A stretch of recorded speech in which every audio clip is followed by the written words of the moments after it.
Hey everyone, welcome to this week's Leather Tip Tuesday. Now, this week's video comes from a question asked by John. John asks, what is the thinnest veg tan leather I can carve or stamp on? So we're going to talk about how to carve and stamp on thin leather.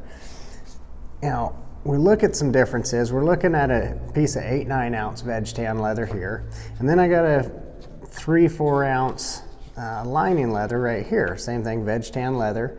Both of these are Herman oak, but we can tool down to a 3-4 ounce, even a 2-3 ounce. You know, you can get really thin, but there's some different techniques we're going to use. So when we look at making a cut on your normal 8-9 ounce leather, you don't have much worry about depth in there, right? Even from about a 5-6 ounce up, you're not too worried about your depth. We can continue to cut, start those cuts deep, fade them out, because we're not going that deep with them. But in relation to the leather itself. Now, you take that same depth cut and put that in a 3-4 ounce, we're going to be getting a lot deeper in relation to the actual width of that leather. So as I go to thin that, you can see that we're getting really, really thin there. So we want to be a little bit carefuler on our cuts, more careful. We want to be more careful on our cuts with that thinner leather. We still want to follow those same fundamentals of starting them deep and fading them light, but we won't start quite as deep. Again, because we want to keep the integrity of that leather there. If we go all the way through or almost all the way through, now we've created a really weak spot in that leather. Now, depending on what you're making, you may have a liner in there or something as well, but you think of something like a pair of boot tops or boot collars where they're going to be moving and bending on there. We have to be really thin to tool on those, just for construction purposes, but we also have to think about durability in there as well. So how do we get our depth, right? When we get our depth, usually we're getting that in our beveling, and with all of our tools, we're on a thicker leather, we're actually hitting that down there and getting depth into our leather as we're tooling that. And that's physically getting down there, which is giving that appearance of your different dimensions in there.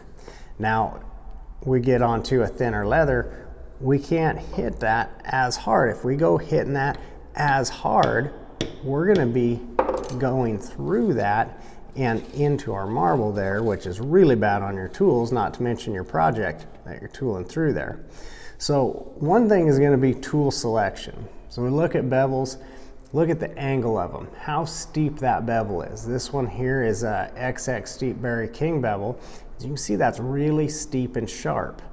I love this bevel. I love beveling with that. It's clean, it's sharp, it's crisp.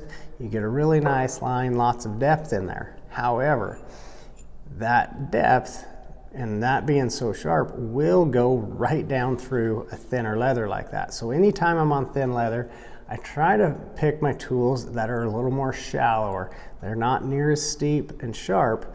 We want the flatter the bevel, the better, really, when we get onto a thin leather, because we have a shallower cut to start with. And now with this bevel here, I'm hitting that even lighter than I normally would, but because it's flatter, it gets more of that shadow out there, we get more of that burnishing, we can give the appearance of depth without actually getting into the leather as far. So it's a little bit of that optical illusion. If we can get flatter and push some of that burnishing out there, then we're gonna give the appearance of a bigger shadow for having more depth in there. Now when we get into stamping, again, stamping a little different than carving. When we're talking about stamping, we're talking about like a geometric stamp of some sort. This one is a basket stamp. So when we hit that stamp down, usually we can get at it pretty good. We can even, you'll find yourself tipping that in certain places up against a border, and it's not a big deal. Again, we get onto that thinner leather. We just got to be a little bit easier.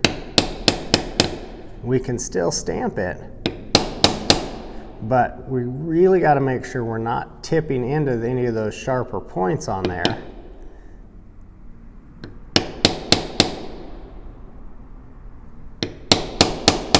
And we just have to be careful on our depth. The biggest thing is getting, again, that appearance. So you want the most color out of that you can. That's what's going to come into your moisture content. Make sure you're getting the most burnish that we can out of that tool.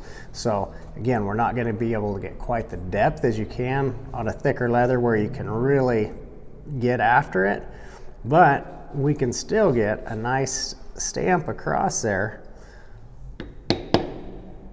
just by having a decent burnish on there. And we're not going through that, so we're still doing pretty good. Again, it's not near as crisp maybe as it is on that thicker leather, but it is doable on there. So mainly just being careful on there, being mindful of your tool selection, not any tools that are really steep and sharp when you're going on your thinner leather.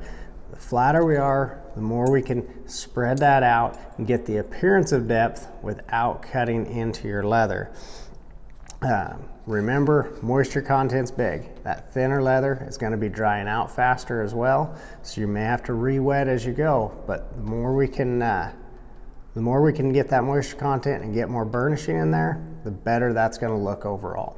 So John, I appreciate the great question here, and I hope that helps, and I look forward to seeing you guys on another video next week.